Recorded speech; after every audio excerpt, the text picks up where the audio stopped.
of the School of Social and Political Sciences. It's my very great pleasure to welcome you to the 5th Festival of Democracy. But before I say any more, I would like to acknowledge that we are on the land of the Gadigal people of the Eora Nation, and we pay our respects to elders present, past and future. This land is Gadigal land and will always be Gadigal land, and we're very pleased to acknowledge that as we host this wonderful Festival of Democracy. Many of you are regulars to the festival. You'll know the format. We have 2 fantastic days coming up ahead of us, and because of the strike that we had at Sydney University yesterday, the programme that some of you have picked up is of course slightly wrong. So let me just take you through today's events so that everybody's clear about how things are going to unfold. So we're here for the first session. The festival is the Kidnapping of Democracy, with a very distinguished visiting guest from Spain, who I'll talk about in a minute. Then at 2 o'clock we are delighted to welcome Luke Pearson, who's going to be talking about growing indigenous media. It will be held in this room here, so please, if you're so minded and you've got the time, please stay with us for that wonderful looking session. Then at 4 p.m. we have a blockbuster event, John Keane versus Colin White. Not to be missed. If you thought Conor McGregor versus Mayweather was big, nothing like For and Against Truth. That's going to be great in the philosophy room up in the quad. And then another blockbuster event at 6 p.m. Featuring Rob Weinberg, where we're talking about broken news. So we've got an absolutely fantastic lineup of things today. We've also got a wonderful program tomorrow. I won't go through tomorrow's program because it'll be in the program and you'll get some further updates as we go through this afternoon. But please, you're very welcome to join us for all those events. And I, as head of school, just want to say a few words of thanks. Were it not for John Keane, of course, none of us would be standing or sitting here. The Festival of Democracy is very much John's creation. It's a wonderful thing that we do every year. The Sydney Democracy Network, if you don't know, is directed by John. He puts a lot of energy and passion into our thinking about democracy. I've certainly benefited from that. So have many members of the school, the wider public. He does a lot to enrich the public culture in this country in our deep thinking about where democracy is and where it must go. So I do want to say a big thank you to John, but also to his team. And we have Lindy Baker at the back there, grappling with a camera for posterity, and Janice is down the front here, recording and putting things up on Periscope. So that's another reminder, if you can't make a session, but you are close to smartphone or to a computer, everything that we do is up on Periscope, and you can interact that way and indeed look at the recording later on. That just leads me to say that this first session is a particular pleasure of mine to be standing here, not introducing it because we have a visitor, James Weinberg, who's going to do the formal introduction, but it's a great pleasure for me because we're going to listen to Ramón Feenstra. Ramón is, I hope he was happy to describe as my co-associate for all things to do with Spain. As many of you know, or if you don't know, you'll probably find out that he and I have been writing about Spanish politics together for the last 4 years. I don't speak a word of Spanish, or I can say una cerveza por favor, I think, in broken Spanish, but in order to do the fieldwork that we've done for the last 4 years, I'm completely dependent on Ramón, but much more than that. He's not just an interlocutor and translator. What I found is, of course, a brilliant mind, an activist sentiment. He is personally responsible for many interesting and intriguing experiments in democracy in Spain. So we're going to hear a really quite extraordinary, insightful talk about what's going on in that part of the world. But I would like to say, just from my own experience, my own heart, thank you very much, Ramón, for making this very long trip over to Australia. I've really enjoyed working with you, and I enjoy many more years of finding out about this wonderful country, Spain, from you. So please join us down the front, Ramón and James, for the first session of the Festival of Democracy. Thank you very much.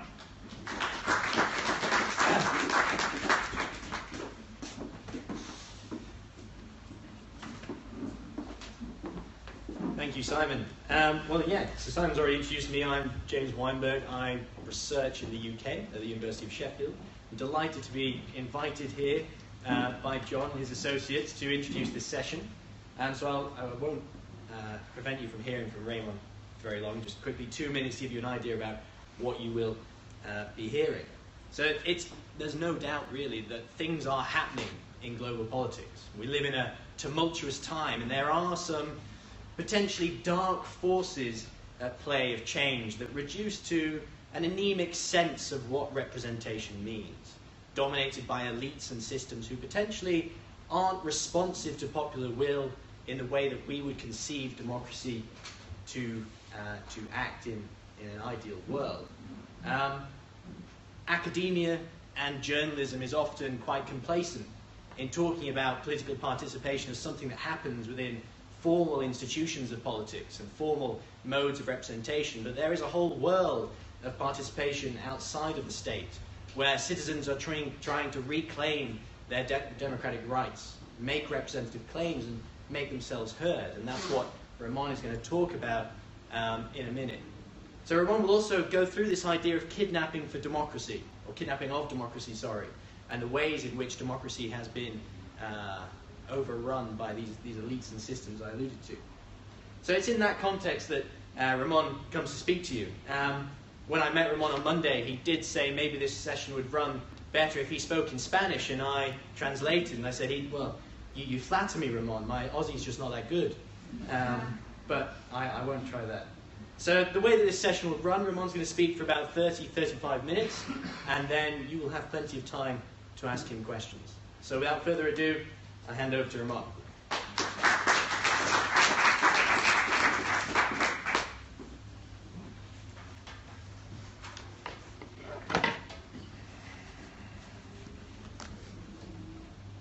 Hello everyone. I'm a bit nervous since my language is not, as you can hear, it's not English, it's not my native language, it's not even my second language.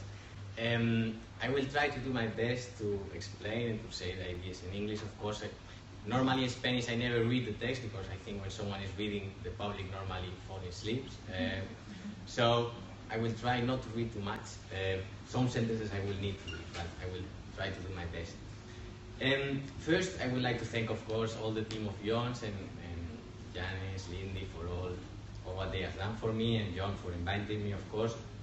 For me, it's a big honor to be here. It's an honor and a big challenge because normally my research is linked on Spain. And when John very kindly invited me, he asked me, Ramón, please talk about something bold on democracy, but please don't talk too much about Spain. Since there have been a lot of events already in Sydney Uni about Spain, and of course we have Simon's book that very nicely explains in one very nice chapter how the situation is in Spain. So I will do my best not to speak too much about Spain, although some examples I will use, because if not I think my thesis of today doesn't make any sense. The idea, I know. First, before we start, I would like to do 2 warnings. And the first one, this is just a draft we are going to present to the action. For me, it's an honor to be here, and I think it would be great if we could discuss this idea as well, because I think the idea of kidnapping of democracy is quite a useful concept. I'm sure about that for south of Europe and Spain. I would like to know what an audience from Australia think about this concept. This is still a draft, and maybe it doesn't make any sense for talking about politics in Australia. So I would very much like to discuss this concept with you, but it is still a draft, it's still an idea. And second warning, I'm not going to present a lot of data or a very definitive research. And it's not a very deep research like made by a researcher. It's as well a part of my activist field, as Simon has said. We have been doing a lot of things in Spain. We've been doing writings, but we are doing as well a lot of politics and activism. We are creating parties, we have stopped evictions. Many times we have failed in many of our political actions, but sometimes we have succeeded with some of the aspects. And during the last 6 years we have been quite active in political activism. We have experienced a lot of things. And one idea that was shared by many of the people we were doing stuff in politics, from civil society actions, social movement actions, was that our democracy was kidnapped. So this is why I thought this idea must be think about. We must think about what means that a democracy has been kidnapped. So my argument, this is of course a nice picture of 15th of May 2011 when the Spanish movement started, what it was called the Indignados movement in the international press. My argument is democracy is kidnapped. Of course I use this as a metaphor that maybe is useful to understand what is happening to some of the contemporary political systems. Political systems that are supposed to be democratic and that are working well or working at a democratic sense.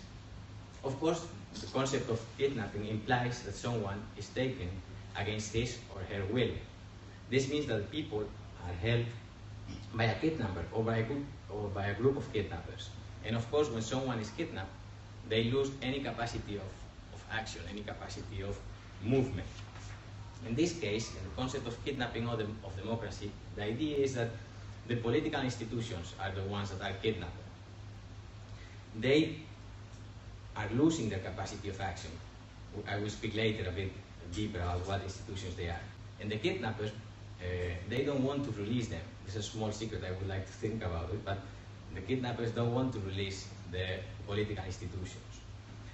When someone is kidnapped, of course, he is under a huge threat. When a person is kidnapped, maybe he ends dying in the worst scenario, but this scenario happens many times. When politics is kidnapped, or when democracy is kidnapped, maybe politics, or at least some of the institutions, come in danger as well. I know that in this metaphor, and if we compare the kidnapping of people or kidnapping of institutions, there are many differences. We will talk about this difference later. But there are many aspects that are similar. We will find in both cases, in the kidnapping of people or kidnapping of institutions. We will find kidnappers and hostages. By the way, this word is very difficult to say in English. James is training me, but hostages. We will, in both cases, see that there are very complex situations and very violent as well. They produce victims, and sometimes these victims suffer a very strange syndrome, which is called Stockholm Syndrome. And in both cases, the freedom to act is abolished by the kidnappers. I think all these elements, we will find them in the kidnapping of democracy. That will be my argument today. Kidnapping of democracy is a process, from my point of view, that is being established gradually and silently. And we are not expecting a phone call from the kidnappers to ask for a ransom. They don't want to leave, they don't want to lose their power. So they want to keep it as a secret. But despite this, if we look what some people are saying around the world, many people are warning about this kidnapping process in Spain, but not only in Spain. I will start, of course, with Spain. I know this is not a good start because I just said I was not going to say too many things about this country, but please let me use some examples. 15M movement, the Indignados movement, did many demonstrations in which citizens were complaining about this idea, about the fact of the kidnapping of democracy. For instance, 25th September 2012, there was a very interesting action which was called the Spanish Rodea el Congreso. Rodea el Congreso means surround the parliament. These politicians didn't like this too much, of course. There were many people next to the parliament and just watching and claiming and protesting against some of the problems we have in our political system. But one of the ideas that was repeated was that democracy was kidnapped or is kidnapped by financial markets. 1 year later, in May 2013, anti-eviction platform PA, which is, maybe you know it, there's a very nice film, well, a couple of films about this platform. They sent a letter. There's a movement, a platform that tries to stop evictions, to avoid eviction to happen. They sent a letter to Mariano Rajoy with the title, From a Citizen to a Prime Minister, in which they stated that while the government, chosen by the citizens, pays tribute to a financial power that does not understand the people, democracy is kidnapped. Then, 1 year later, when the political party Wanyem started, today called Barcelona Comú, maybe you know this party is the party that won the elections in Barcelona, that today is Ada Colau, was the spokesperson, is today the mayor of Barcelona. But it's not only a fact, it's not only a party born in Barcelona, they won, or we won elections as well in 5 other cities of Spain, and they were important. They got representatives in 10 other cities with quite a lot of power. But when they came up and they came to the public, they were saying as well the same idea. We are living in a formal, but in a kidnapped democracy. But not only in Spain we can see this concept. We are seeing this concept used in many, many places. Actually, if you look at it in the internet, you will find many writers, politicians, activists using this concept of kidnapping of democracy. I will say some examples. Guatemala, a writer, Victor Hugo Godoy, when he was explaining the situation in Guatemala, he entitled the article exactly with the same idea. No a la democracia secuestrada, no to kidnap a democracy. And he says that today winning elections or accessing to the government does no longer mean that a political party gets a real chance for governing in favor of the common good. In Mexico, very similar idea by a writer called Jesus Silva Marquez. He said here that, and he was speaking of the democracy in Mexico, democracy has been kidnapped by economists, he says, who have implemented the prescriptions as dogmas of faith. Then, this very nice book that you probably know, in English is translated as Seeing, in Spanish it says Ensayo sobre la lucidez of José Saramago. I know John King like a lot José Saramago. He's a great writer, and this is an amazing book, at least for political theory. It's very interesting as well. And when he presented the book, it's one of his most political books, he was saying something very similar. Today democracy is hostage of economic powers, he said. He considered that a democracy that cannot stop the pressures from the economic power to protect the interests of the citizens is a weak democracy, is a lie. And he concluded saying that the current democracies are blocked, amputated, and even they are kidnapped democracies. That was again using this concept. But not only writers, journalists, and activists are saying this. Peculiar thing, or at least I think it's peculiar. Politicians are starting to say exactly the same. José Mújica, former Prime Minister of Uruguay, as you all know, he said, we live today in a kidnapped democracy, which is much worse, he says, than living in an evident dictatorship. Why? Because you know that you have to struggle against a dictatorship, but it's not so clear when you are a kidnapped democracy. Not everyone knows that you have to struggle to such a situation, is saying Mújica. Varoufakis, well, you all know who Varoufakis is. He has done a lot of very hard complaints, especially against Europe institutions. He's not using the concept of kidnapping, but he's saying very similar ideas. And he's complaining about the weakening of the demos in democracy. I guess what you are thinking now, okay, Ramón is only choosing very left-wing politicians for making a point on this argument. Maybe that's true, but I encourage you to look how many politicians or writers from different fields are using this concept of kidnapping of democracy. And as well, if you read the State of Nation speech of Barack Obama, it's very interesting as well because he is saying exactly the same. He's not using the concept of kidnapping, but he is complaining about how much power some elites, some financial elites have. He has struggled against, as we know, against that.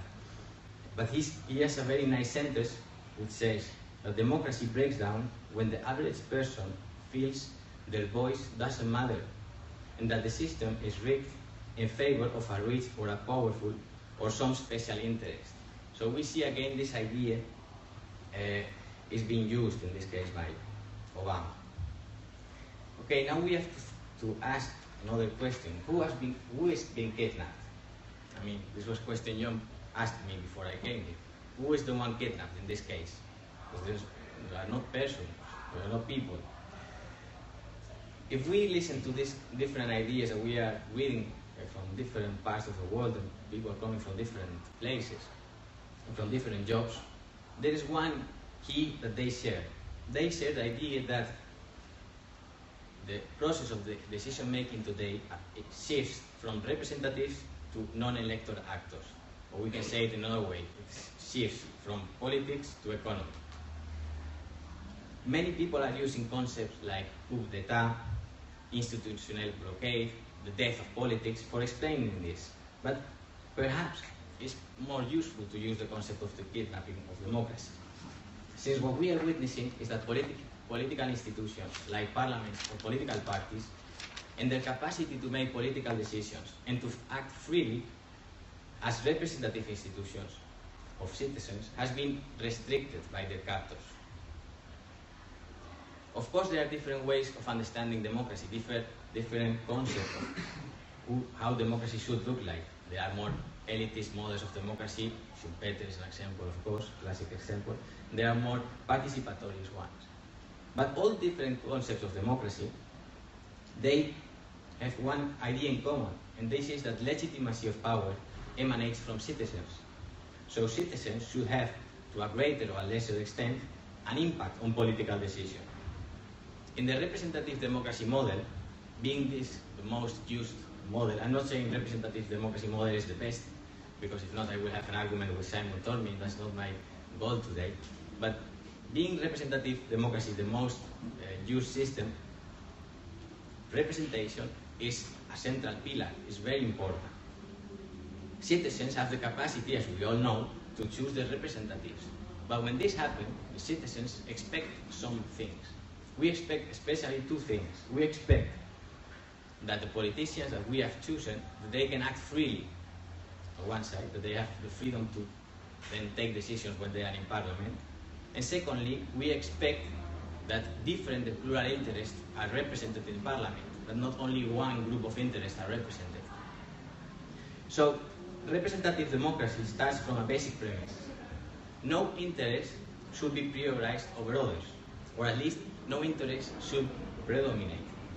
And here is where we find, in my point of view, one of the main problems.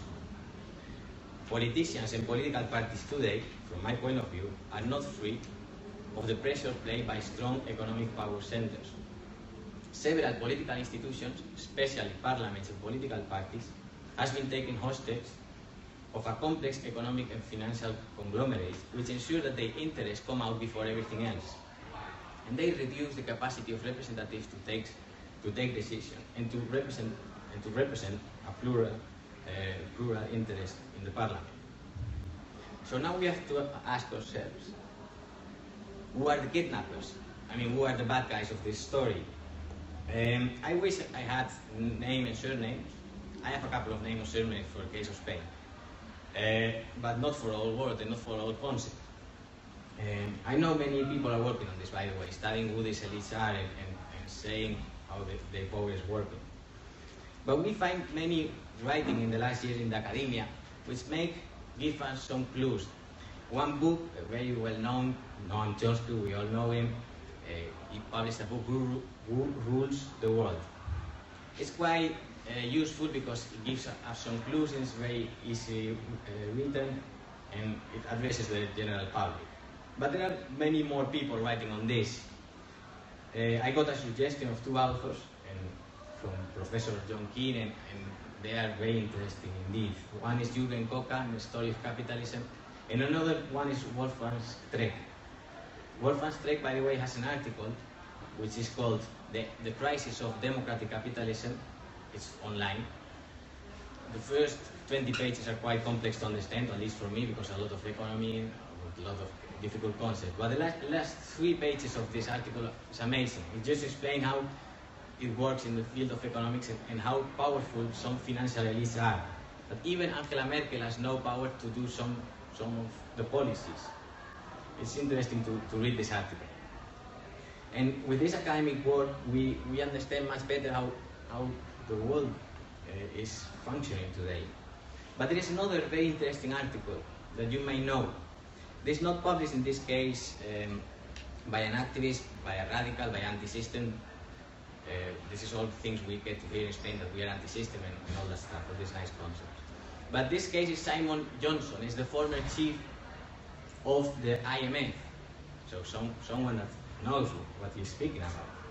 he published an article called The White Book, published in The Atlantic.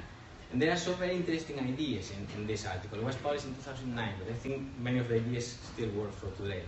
He said, financial elites played a central role in creating the crisis, with the implicit backing of the government. More alarming, he says, they are now using their influence to prevent the sorts of reforms that are needed. The government seems helpless to act against them. Johnson, who is especially his criticism goes especially to the United States, he says that this country has not only the most advanced economy, military technology, but it has the most advanced as well oligarchy. In his experience at the IMF, he was shocked about how easy it was that financial elites had direct access to the highest US government officials. And the same he is saying here in this text, that a whole generation of policymakers are more or less brainwashed by Wall Street, till the point that many politicians believe that whatever the banks said is true. It's quite hard to understand that many politicians believe whatever the bank says is true. At the same time, he explains how this idea, I don't know if this works in Australia, it works very good in Europe, this idea of being too big to fall. These big banks that become so big, when they are going to fall, to collapse, of course you have to rescue them, if not the whole economy collapses. Simon Johnson explains that, and he says that this gives them even more power, because they do whatever they want, they are free to just to rule as they want. So what are the consequences? What are the consequences of this process of kidnapping of democracy? I think that, of course, the tendency to concentrate power of the economic elites has some clear consequences. It has consequences, of course, in the kind of economic decisions that are taken. Again, I don't know here, but in Europe we see deregulation, the saving of banks, and austerity measures. These are all decisions that benefit a very specific group. But what are the consequences for the political decision process? Here, again in Europe, we discuss a lot about the deficit. The deficit is now the big topic. We have to address deficit. We hear this every day from the media. So when you ask citizens, how should we address this problem? Normally citizens, one of the proposals they do is, maybe we have to increase the taxes to the largest fortunes, or just to discuss this idea. But when it comes to the policies, to take political decisions, what happens is a strong cut of the budget of healthcare system and education, especially. So we are in a period where ideas like introducing some small rates for international transactions, or maybe the idea of discussing if we should have a maximum salary, in some cases, they are just considered dangerous ideas. These are discussed in civil society, but they are not taken seriously in politics. Even we have seen cases that when a political party takes seriously these ideas and they want to introduce it, they don't have any real chance of winning this battle. They have no chance of introducing this kind of measures. Why? That's exactly why, from my point of view, political parties and parliaments are captured by financial elites. I think that using the idea of kidnapping of democracy that may help us to understand this lack of democracy. There is a strong lack of democracy. In which, of course, if we look at Spain, for instance, or other places, in formal terms, we can consider that there is a democracy. We have political parties, we have elections, we have parliaments, we even have media. We could say free media, but I think say free media. We have alternative media which may be free, but the mass media has quite strong influences by some elites as well. We have all this, but we are seeing that there is an emptying of content on the political decision making. I mean, the capacity of